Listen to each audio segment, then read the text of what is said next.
You ask Tiger to solve. This deals with linear equations with one unknown. The final result is x equals -14. Let's solve it step by step. Simplify the expression. Break up the fraction. Find the greatest common factor of the numerator and denominator. Factor out and cancel the greatest common factor. Swap sides.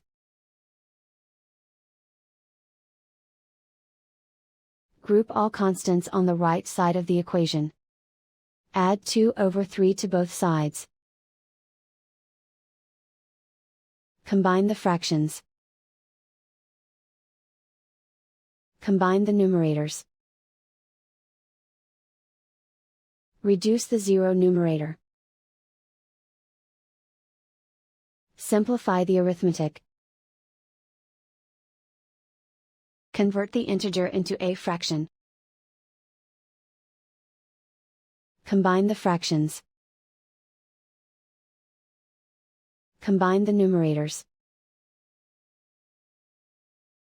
Isolate the x. Multiply both sides by 6. Group like terms. Multiply the coefficients. Simplify the fraction.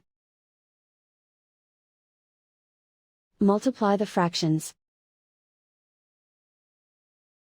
Simplify the arithmetic. And so the final result is x equals -14.